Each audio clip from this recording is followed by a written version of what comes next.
see. Something for you and your family.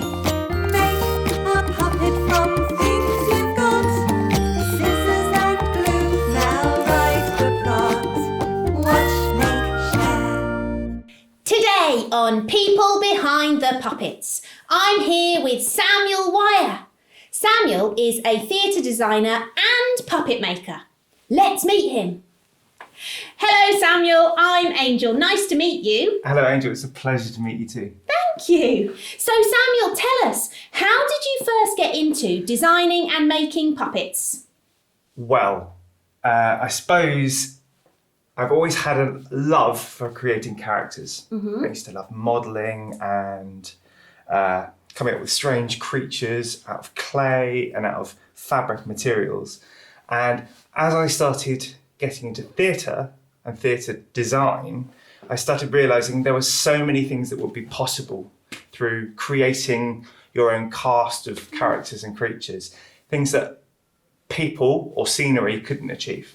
Oh, okay. So what is it you enjoy most about puppets? Ooh, what I love most about puppets is probably their character. The thing that brings them to life and the reason that they are performing for you. So one of the ways that I first started experimenting with puppetry was with objects and object puppetry. And that's when you take something like a cup or a broom or an old bag and you try and find the character within it. Okay. And you try and look for the ways in which you can express life within the object. That sounds fun. It's really fun, and you can do it with almost anything. Okay. So when you're making a puppet, what are 3 things you need to consider? Well, the 3 most important things for me when making a puppet are, firstly, I think the eyes.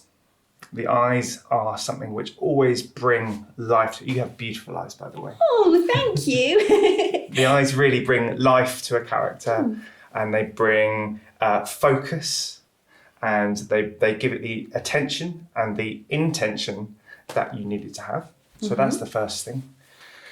The second thing I think that's really important, and you may not realise this, but all puppets have a puppeteer. Oh. Yeah. And what I like to think about when creating a puppet is I like to think about how the puppeteer feels. And I like to think about how heavy the puppet is, how easy it is to use. And I like to use the ways in which your body and your hands naturally move to create natural movements with the puppets. Oh, fascinating. And what's the 3rd thing? So the 3rd thing is really important for me when making puppets, and that is the texture of the puppets and the materials that you use to create it. So you might be a flowing robe that gives it grace and movement. It could be elegant feathers that create life and additional movement where a puppet is, or it might be something that feels particular to the puppet. So for instance, here I've used bits of old cardboard to make a fox because we wanted it to feel like it was recycled material. And I think it gives a really interesting texture. And here, this is a bear made of hessian. And hessian is a wonderful material to use. It makes people think of rustic, rural countryside. It's rough. You can pick and play with it so it becomes fur-like. It's very cheap and easy to use.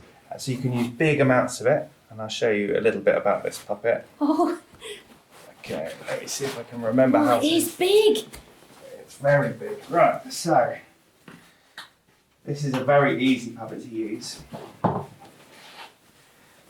And with this puppet, I don't like to pretend that the performer's not there. You see, the performer is part of the puppet. Okay. My body and the puppet's body sort of become one thing. Wow. And then I can use my hand just to make it go.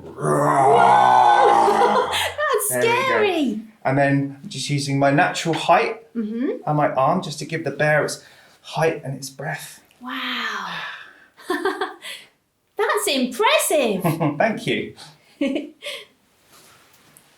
Gosh. So what you make the puppet from is really important. Okay, Samuel, what is your favourite type of puppet? So, as I said to you before, the way people's bodies move, and we've got all these amazing joints and things that we use to move our bodies, is really important to me. And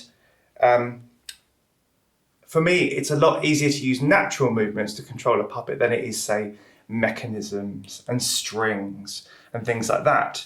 So I would say the puppet type that works best for me in that way is a type of bunraku puppet. Okay, tell us a bit about that. So a bunraku puppet will have bendy limbs and bendy arms, but it will be operated by people who might be holding the hand, or maybe a short stick on the arm, maybe a short stick on the head, so that you are very close to the movement of the puppet. Sometimes you can use 3 or even 4 people to operate one person.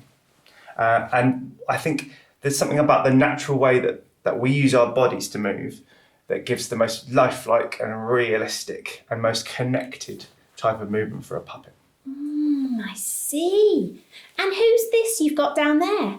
Oh, this is my first attempt at a marionette type of puppet. Now you can see there are some marionette puppets up here, and I'm learning how to make these at the moment. So it's a very different type of puppet for me. A marionette uses strings and uses a rig, and it's a very traditional type of puppet. So I'm really just learning about this. So let me show you. So marionettes need to be very floppy and have lots of bendy bits in them, because they'll be held up by string. And what's really special about this puppet, which is the first time I've worked on this type of mechanism, is that when you pull the string at the top, The eyes move. the eyes move. Wow. And you can make it, sometimes he looks a bit tired when you do it. Oh, there we go. Just like that. Oh, there we go. That's so clever. Thank you. And I've used a special type of paint on his face, which is oil paint. Now, some of you might have used oil paints before, but they're quite difficult to start with because they take a long time to dry, and you have to be very particular with the way you paint them. But it's very similar to the way that people used to put on makeup in the theatre. So I've used oil paint to get the same feeling as though this clown, this lovely little clown, has put makeup on himself.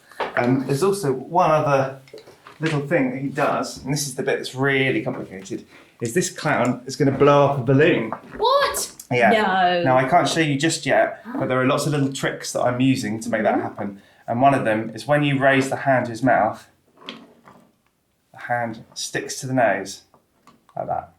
Now, how do you think I've done that? Glue? No, because it comes away. I don't know. So I've hidden inside his nose a magnet. So when he brings his hand up, it sticks to the... Of course. My goodness, that's so clever. Thank you. Well, Samuel has also designed a puppet for you to make at home. And if you want to, you can download the instructions from our website. Samuel, thanks so much for talking to me today. It's been lovely. Thank you, Angel. Thank you for having me. Thank you, everyone. Thank you. Bye, everyone.